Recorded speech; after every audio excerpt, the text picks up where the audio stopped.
Donc le docteur Émilie Kalbaché, qui est chef de clinique dans le service de néphrologie du professeur Julia.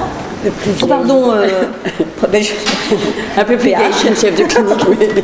Bon, alors, responsable de l'unité de dialyse du service de néphrologie de l'hôpital Herriot à Lyon, qui parlera plutôt de la partie dialyse, et à la suite on aura le docteur Lemeur de Brest. Je vous remercie de nous avoir invités, parce que c'est vrai qu'on a des grands moments de solitude dans la prise en charge de ces patients, et de voir autant de monde qui s'intéresse, on se sent un peu moins seul. Donc merci beaucoup à vous. Je voulais juste faire des petits rappels, parce que sur le rôle du rein, c'est que donc le rein, il a pour but d'éliminer les toxines, il a pour but de réguler la balance hydrosodée, et puis il a aussi une fonction endocrine, notamment la synthèse d'érythropoïétine, et l'absence d'érythropoïétine entraîne une anémie. Quand on est au stade terminal de la maladie rénale chronique, on meurt parce qu'en fait on n'arrive plus à éliminer les déchets. Donc il y a une urgence vitale qui va se témoigner par un patient qui est plein de flotte, et donc avec une dyspnée, un œdème aigu du poumon, ou alors une accumulation de toxines, et notamment au niveau du potassium, avec une hypercalémie qui entraîne des troubles du rythme et une des morts subites. Et puis, un peu plus à moyen terme, une anémie importante qui peut aussi entraîner un risque vital. La gravité de cette pathologie dépend un peu de la fonction rénale résiduelle. Si le patient il urine encore un peu ou pas, va complètement changer sa prise en charge. Ça ne se soigne pas, c'est-à-dire qu'il n'y a pas de médicaments qui permettent de soigner cette maladie. Le seul traitement actuel, c'est soit la dialyse par le sang, l'hémodialyse, ou par un cathéter dans le ventre, la dialyse péritonéale. Et puis, si les conditions le peuvent, la transplantation. Ces deux traitements ne sont pas pour tous les patients, ça dépend aussi s'ils sont capables d'accepter ces traitements. Juste un petit rappel, donc il y a soit le migrant sanitaire qui vient en France pour se faire soigner, soit celui qui est malade, qui ne se savait pas malade chez lui, parce qu'en fait il n'y a pas forcément de signes de la maladie rénale chronique, il n'y a pas de signes spécifiques, donc si on ne fait pas de prise de sang ou d'analyse d'urine, on ne peut pas savoir qu'on a une maladie rénale chronique. Donc parfois il découvre qu'il présente une maladie rénale chronique en France. Et puis, ça dépend aussi d'où est-ce qu'il vient. C'est-à-dire qu'il y a certains patients qui arrivent qui n'ont pas de dialyse, pas de greffe dans leur pays. Il y a certains qui ont de la dialyse, mais pas de greffe. Et puis certains qui ont de la greffe, mais que de la greffe à partir de donneurs vivants et pas à partir de donneurs décédés. Ou alors qu'une première greffe, mais pas de deuxième greffe possible.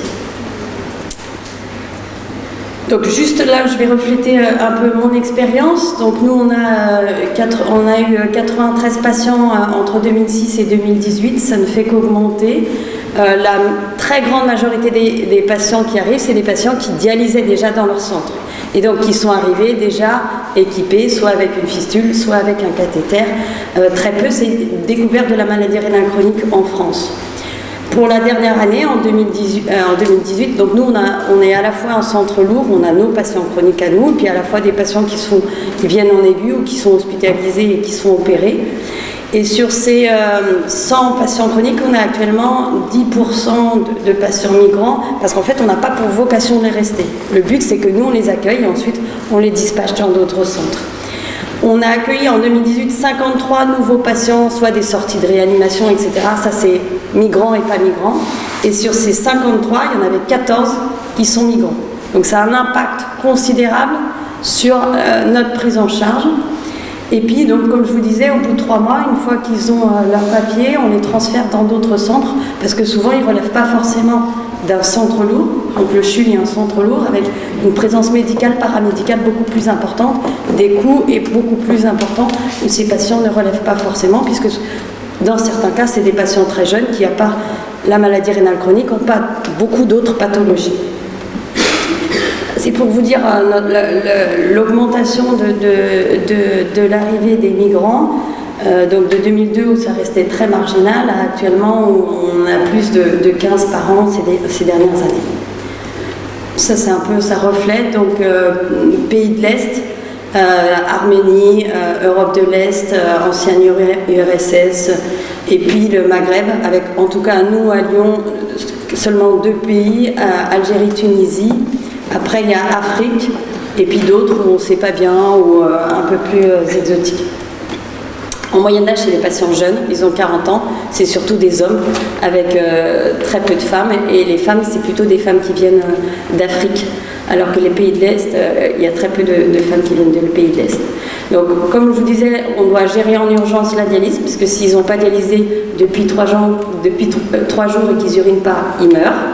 À prendre en charge les complications, l'anémie, avec le traitement par érythropoïétine qui coûte très cher, donc souvent eux dans leur pays ils n'ont pas accès, ils se faisaient des transfusions par quelqu'un, les gens de leur famille qui leur donnaient du sang, ou alors ils payaient quelqu'un. Souvent, parce que la maladie rénale chronique entraîne des répercussions cardiovasculaires assez importantes, donc ils ont des cardiopathies ischémiques assez lourdes. Et puis, dans la majorité des cas, les patients, ce qu'ils veulent aussi, c'est après pouvoir être sevrés de la dialyse en bénéficiant d'une transplantation rénale. Donc ça nécessite un impact très lourd, parce que ça nécessite, la dialyse, ça fatigue quand même beaucoup. Donc cette dialyse, ça nécessite après un logement, ça nécessite un transport pour venir 3 fois par semaine à l'hôpital. Donc des coordinations entre les différents services assez importants. Et puis, cette prise en charge sociale va dépendre beaucoup du pays d'origine. C'est-à-dire qu'il y en a où ils ont déjà leurs frères, leurs cousins qui ont été greffés. Bah, ceux-là, ça roule parce qu'ils connaissent déjà tout ce qui se passe. Et puis, la femme de 21 ans qui arrive d'origine d'Afrique et qui dialysait seulement depuis 2 mois, c'est pas du tout la même problématique.